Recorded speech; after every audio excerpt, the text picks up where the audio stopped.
Thank you for joining us with Ask a Historian. I'm Matthew Wilkinson, historian with Heritage Mississauga. Each week, send in your questions and we'll explore the fascinating stories of the city of Mississauga together. Like, subscribe, and follow us and stay up to date on all the heritage happenings with Heritage Mississauga. For this week's episode of Ask a Historian, we've received three inquiries, and we're going to explore them here on this week's program to kind of highlight some fascinating early stories in the city of Mississauga. Our first question comes from Blyden. He's asking about ship's fever. Ship's fever was a term that is better, or was a disease better known as typhus.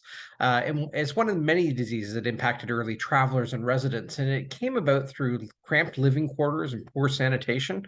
And involved the symptoms of it would be a severe headache, delusions, shivering and chills, a high fever, malaise, and a rash. And it often resulted in death. It was also referred to as jail fever and camp fever, and were caused by bacterial infection, often spread by fleas. And Blyden, your question was specific to Streetsville in 1848, and whether it was an epidemic that impacted much of the community. And I would have to say, just from right from the start, typhus or ship's fever was something that affected a great deal of immigrants during the Irish potato famine years, principally between about 1845 and 1849, 1850. That was ripe for the typhus spread. A lot of the immigrants crossing over would get sick and contract the disease during their passage.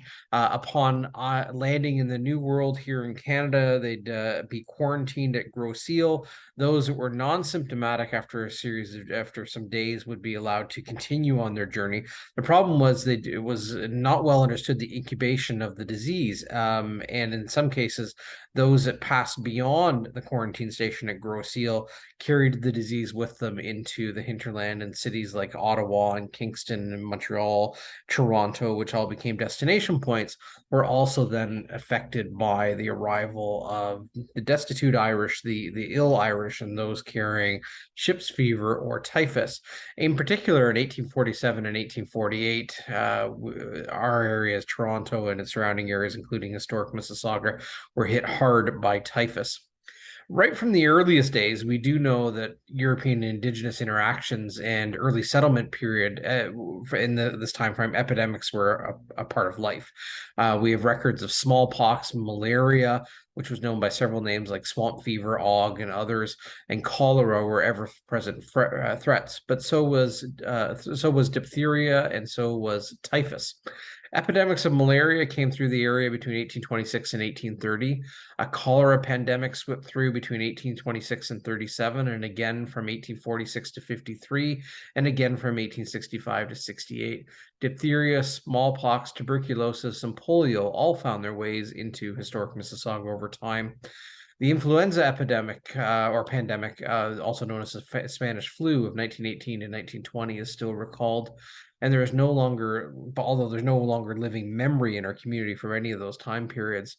But typhus was also noted to have affected our community again, principally between 1847 and 1848, so fitting right into the time period of your narrative. Between 1845 and 51, it's estimated that 800,000 people died in Ireland, and 1 million people decided to leave Ireland. At the peak of the Exodus in 1847 and 48, 110,000 people voyaged to British North America, Canada, and on their way here, they endured horrifying sea conditions. Many were affected with typhus. Arriving in Canadian ports, they were met with public fear and quarantine. Typhus passed between passengers infected by lice and fleas, which thrived on dirty ships. After an incubation period of 7 to 10 days, as I mentioned, victims would experience fever, delirium, dysentery, headaches, and a rash. Over 2 weeks, eruptions would form on the skin and internal organs, and the typhus was often fatal for 50 to 75% of its victims. Again, we mentioned that the quarantine station in the St. Lawrence River at Gros Isle, and there are many Irish who did not pass beyond the borders of Gros Isle. An Anglo-Irish social reformer, Stephen de Vere, traveled to Canada in one of the ships so he could report back on the conditions to the colonial office. He reported the filth, the narrow sleeping spaces, the bad air, the awful food, the lack of water for washing, all gave rise to ripe conditions for illness. At places like Toronto, fever sheds were set up, and there's an Irish famine memorial in Toronto. Those that were deemed healthy enough to move beyond the fever sheds would find themselves into the hinterland. In some cases, they came to historic Mississauga. We have references to people settling in near the Malton area around what was Elm Bank, and also in Streetsville and the surrounding areas. There's a place known as the Irish or the Catholic Swamp, which was predominantly an Irish settlement area around the intersection of Britannia Road and the Ninth Line area. It's officially known as Diamond, but the newspapers refer to it as the Catholic Swamp. But there's a note in the Streetsville Review in 1847 that those arriving in Toronto were crowded together like herrings in a barrel, and many had difficulty in drawing a breath of fresh air. So perhaps, given those considerations of travel and the poor sanitation of the time, it's no surprise that typhus became a significant killer of those that emigrated to this country from Ireland.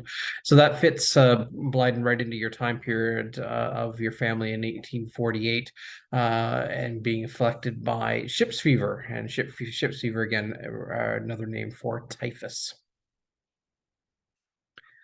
Our second question this week comes from Anne on a Facebook post asking for information on the Infants Haven Hospital on Hague Boulevard in Lakeview. And this is a call out to anyone watching the show.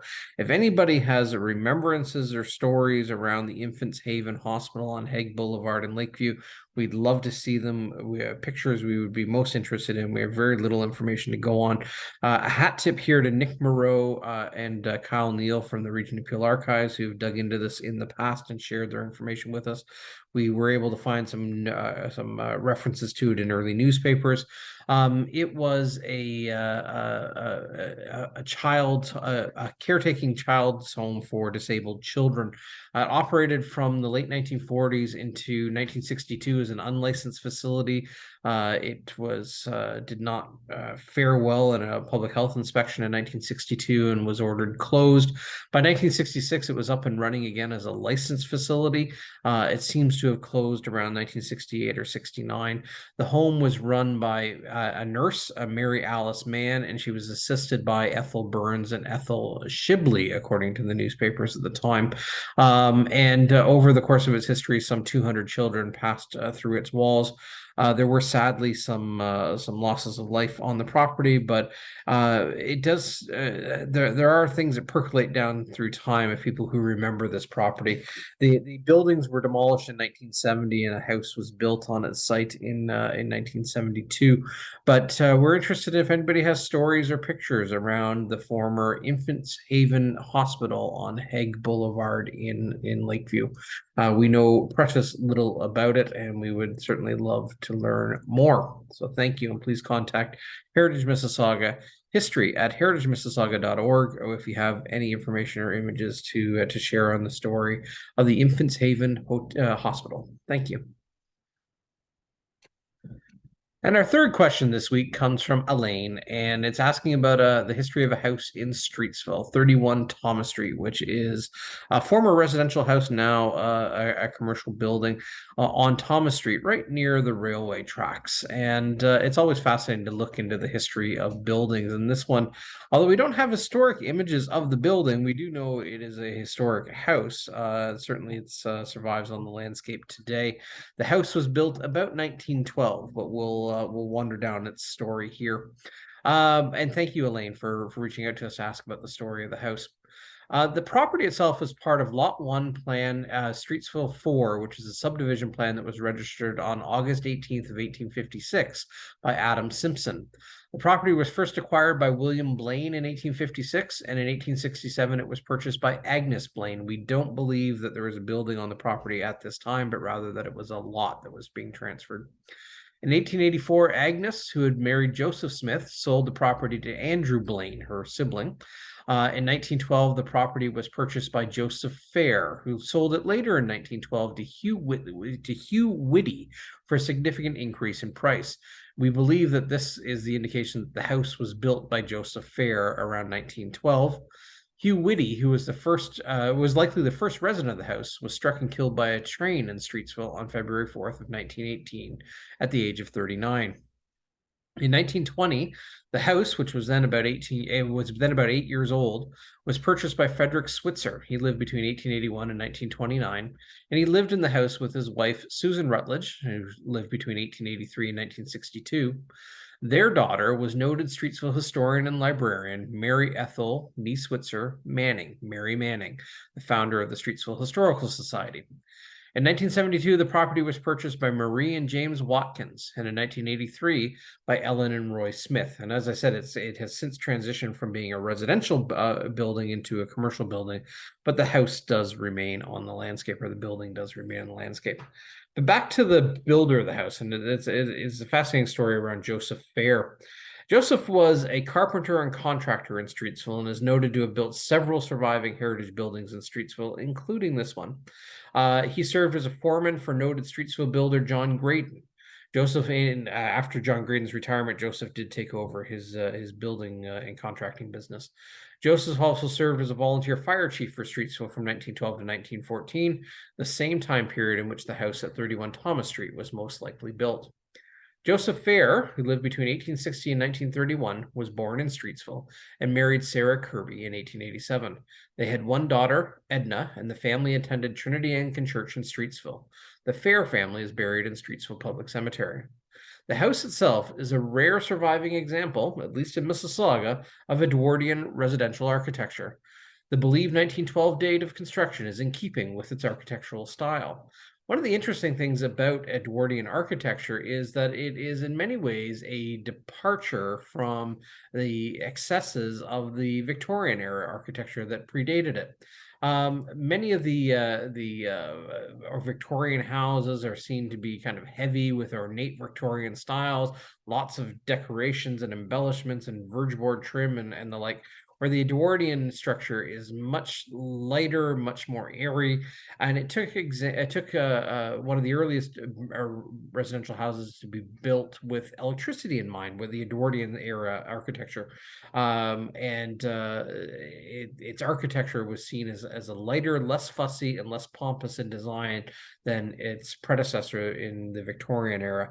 And so this is an example. There aren't a lot of Victorian era houses that really connect to that architectural style left in Mississauga, but it certainly is a celebrated style of architecture, and does show a transition on the landscape between architectural styles. Streetsville has a great collection of heritage buildings of a wide array of time periods. Its oldest building is from 1821 in Streetsville, and of course here we are with a building that is just over 100 years old itself, but built in 1912, almost 100 years after the oldest surviving building in Streetsville. So this building, combined with others in the community, really give you an array of time over which Streetsville thrived and grew, and left its architectural remnants behind for us to wander and ponder about as we traverse the Streetsville today.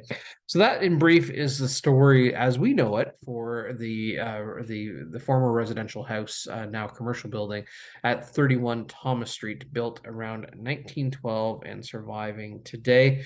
And we would loosely call it the Switzer Manning House. So with that, thank you for joining us for another episode of Ask a Historian. Like, subscribe, and follow us, and stay up to date on all the heritage happenings with Heritage Mississauga. Thank you.